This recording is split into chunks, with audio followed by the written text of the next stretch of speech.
तो जैसा कि हम जानते हैं, अर्धकुंभ को लेकर बृहद स्तर पर तैयारी चल रही है इस वक्त उत्तराखंड में। 2027 में हरिद्वार में अर्धकुंभ, जहां कुंभ के दौरान स्वच्छता को लेकर खास तौर से काम हो रहा है।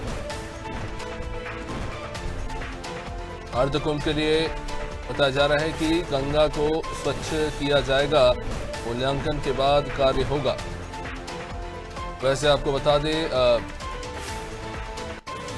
उत्तराखंड में गंगा का पानी वैसे ही बहुत साफ माना जाता है, हालांकि उसको और अच्छा और व्यवस्थित करने की कोशिश जो है वो हो रही है, समझने की कोशिश करेंगे। जी सोनू, किस तरह से क्या प्लान है गंगा को स्वच्छ और बनाने के लिए, किस तरह से काम होगा? क्योंकि देखिए, एक चीज है आस्था अपने स्थान पर है, लेकिन हम जिस तरह से देखते हैं कि उसके बाद जो पूजन सामग्री से लेकर तमाम चीज़ों को पानी में बहा दिया जाता है, वो न सिर्फ पानी को अस्वच्छ करता है बल्कि जो जलीय जीव हैं उनको भी सीधे तौर पर प्रभावित करता है। और ये एक बड़ी समस्या है जिसको लेकर लोगों के अंदर जागरूकता की खास कमी देखने को मिली है। कुंड बनाए जाते हैं घाटों के किनारों पर, लेकिन उसका कुछ खास प्रभाव दिखाई नहीं देता।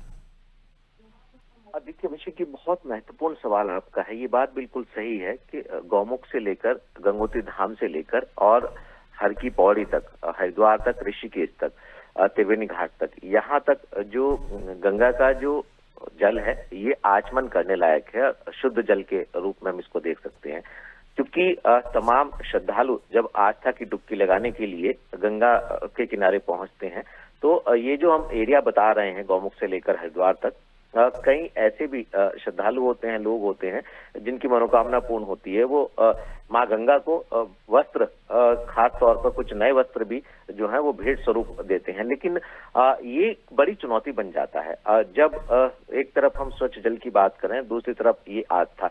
तो ऐसे में आने वाले समय में जो हरिद्वार में अर्धकुंभ आयोजित होगा, इस कुंभ को लेकर के कुछ समय पहले मुख्यमंत्री ने केंद्रीय मंत्री से, जो केंद्रीय जल शक्ति मंत्री हैं CR पाटिल, उनसे मुलाकात की थी और उनसे आग्रह किया था कि जो आयोजित होने जा रहा है आने वाले समय में कुंभ, इसमें केंद्र सरकार के सहयोग की आवश्यकता है। आर्थिक रूप से भी केंद्र सरकार ने सहयोग किया है और आगे भी सहयोग की उम्मीद की जा रही है, और गंगा की स्वच्छता पर भी फोकस किया जा रहा है। खास तौर से जो गंगा किनारे स्नान के घाट बनाए गए उनके सौंदर्यीकरण को लेकर के, और जैसा कि आपने भी कहा कि जो घाट हैं यहाँ पर जो कोशिशें की जा रही हैं वो समय रहते पूरी हो जाएंगी, ऐसी उम्मीद की जा रही है। केंद्रीय मंत्री ने राज्य सरकार को एक पत्र लिखकर यह आश्वासन दिया है कि स्वच्छता को लेकर के जो है वो सरकार खास तौर पर थर्ड पार्टी मूल्यांकन कराने की कोशिश करेगी, और इससे कहीं ना कहीं जो एक उद्देश्य है वो साकार हो सकेगा। चूंकि अलग अलग स्तर पर कुंभ को लेकर के तैयारी की जा रही है, अलग अलग स्तर पर कार्य किए जा रहे हैं, और एक इस निश्चित समय सीमा में इन कार्यों को पूरा किया जाएगा।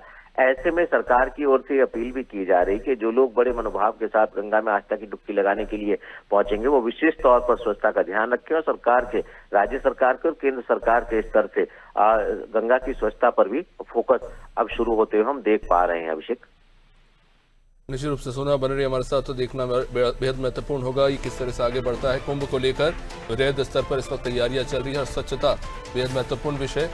श्रद्धालुओं की सुविधा को सुलभ करना भी जरूरी है, साथ ही साथ गंगा संरक्षण भी बेहद महत्वपूर्ण।